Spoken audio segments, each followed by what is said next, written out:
21 타경 5060. 이게 11월 14일에 저희들이 낙찰받은 물건입니다. 저번에 한번 이게 대출이 승인이 이제 났어요. 나서 이제 우리가 자선 날짜를 이제 곧 잡힐 겁니다. 감정 가격이 19억 정도 됩니다. 예. 제가 말씀드렸듯이 대부분 경매 나오는 건 가다 부채로 나옵니다. 이 물건 같은 경우에 부채가 얼마 있냐? 처음에 농협에서 14억 7천만 원이 있어요. 그리고 뒤에 16억, 3억 5천, 1억 5천 해서 총 채권 금액이 얼마예요? 36억이 있습니다. 이 물건은 원래 감정 가격이 얼마죠? 19억이 조금 안 되죠. 19억이 되는데 채권이 36억이나 있어요. 자, 그러면 이게 금리 올라가고 부채 많고 매각해도 남는 거 없고 그러면 경매로 넘어가겠죠. 그죠? 이런 가다 부채를 못 견디는 물건들이 경매로 넘어오는데 이런 물건들이 급격하게 늘어난다는 거죠. 자, 보시면 14억 7천이에요. 그런데 뭐 별거 없습니다. 이게 전북대학교 앞이라서 상권은 좋습니다. 근데 유치권이 뭐 허유치권 걸려 있고 이런데 한 번 유찰될 때마다 30%가 떨어져요. 30%가. 그러면 유동화 회사가 제가 낙찰될 때까지 그대로 가만히 놔둔다 안 그랬죠? 방어목 효과가 있어요. 이게 부실이 나면은 은행에서 BIS 비율 때문에 계속 가지고 있을 수가 없어요. 부채를 떨어내야 돼요. 그래서 분기별로 거의 매각을 하는데요. 이게 얘들 목표가가 8억이야. 14억 7천짜리 채권을 최소 8억은 받아야 된다. 그런데 보세요. 그러면 최저가 9억 2,500일 때 이때는 안 팔았겠죠. 누군가가 한 명만 들어와도 9억을 받으니까 은행에서. 근데 어떻게 됐어요? 여기서 유찰이 돼버렸어요. 유찰이 되면은 방어선이 깨졌다고 얘기하는데 여기서 변경을 시키죠. 변경이란 건 뭐냐? 경매가 그대로 진행되지 않도록 다음 경매 길이 잡히지 않도록 변경을 시키는 거예요. 그러면은 경매를 보고 싶어도 못 보는 거예요. 그래서 1순위 은행 채권이 강력하다는 거예요. 왜 근저당 1순위 임의경매가 강력합니까? 제가 말씀드렸죠. 강제경매가 있고 임의경매가 있는데 임의경매는 여러분들 대출할 때 막 수십 장을 쓰죠. 동의서를 다 받기 때문에 소유권자의 동의 없이 그냥 경매를 넣을 수 있어요. 임의경매가 그래서 강력한 거예요. 근데 1순위 은행에서 부실이 나서 BIS 비율 때문에 어쩔 수 없이 유동화에 팔겠지만 유동화 회사에서 남아야 되잖아요. 얼마라도. 근데 목표가가 8억이란 말이에요. 그래서 이 물건은 절대로 8억 이하로 내려갈 수가 없어요. 만약에 이렇게 내려갔다 하면은 경매 진행을 안 시킵니다. 변경을 시켜요. 그러면 이런 변경을 시켰을 때 저희들이 이런 물건을 유치권, 뭐 법정이상권, 분묘기지권, 선순위 뭐 이런 걸 분석해서 리스크 해결할 수 있다 없다 판단한 다음에 해결할 수 있다 하면은 협상해서 가지고 오는 거예요. 가지고 오는 방식은 두 가지 방식이 있다 했죠. 채무인수 사후정산 방식과 론셀 방식. 예. 론셀 방식은 유동화 회사에 8억을 다 줘야 되는 거. 예. 채무인수 사후정산은 10%만 주고 유동화 회사하고 낙찰가를 협의하는 방식. 예. 그 두 가지라 했잖아요. 근데 이 방식은 우리가 8억을 론셀 방식으로 했어요. 왜냐? 농협에서 농자산으로 넘어가는 거는요. 론셀밖에 안 해요. 사후정산, 채무인수, 사후정산 방식이 없습니다. 예, 안타깝게도. 다른 유동화 회사는 있어요. 예. 근데 농협에서 넘어오는 농자산은 농협자산관리공사에서 농협의 부실채권을 위탁받아서 정리하는 회사이기 때문에 론셀 방식밖에 없습니다. 그래서 등기부를 띄보면은 농협에서 우리 대부회사로 이름이 바뀌어 있을 거예요. 자, 그러면 우리가 얼마에 낙찰받았습니까? 자, 13억 7천. 왜 13억 7천이냐? 받을 수 있는 권리가 8억에 샀지만 우리가 13억 7천을 적었어요. 그래서 NPL이 강력하다는 거예요. 낙찰가의 절대적인 우위에 있다는 겁니다. 자, 보세요. 여기서 이제 저희들이 채권을 산 다음에 경매기일이 잡혔죠. 11월 14일 날.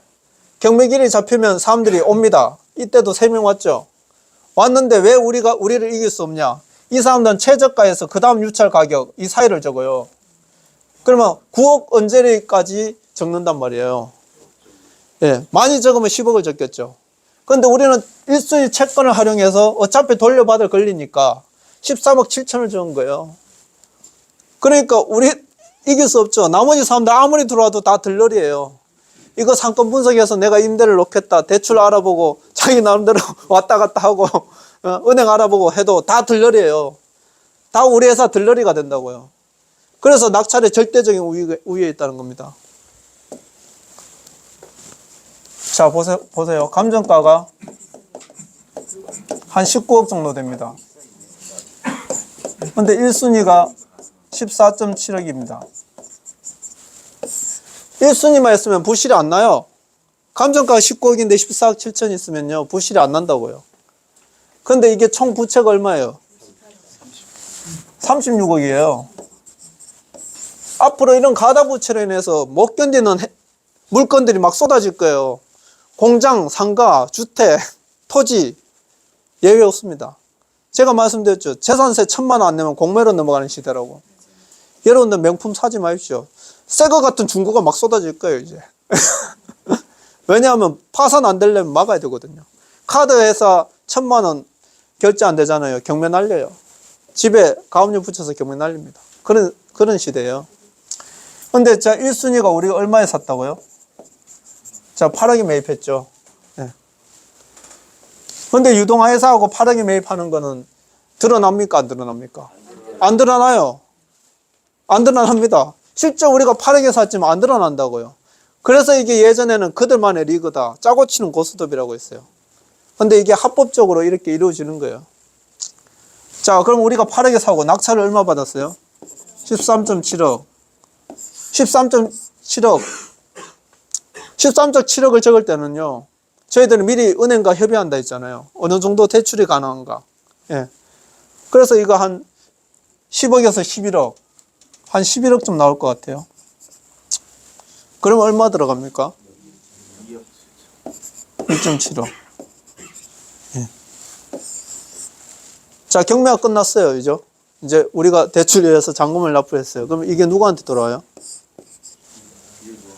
원래 유동화 회사에 들어가야 되는데 우리가 론셀 방식으로 이걸 질권대출 받아서 질권대출 받고 나머지 질권대출 8억을 유동화에 다 줬죠.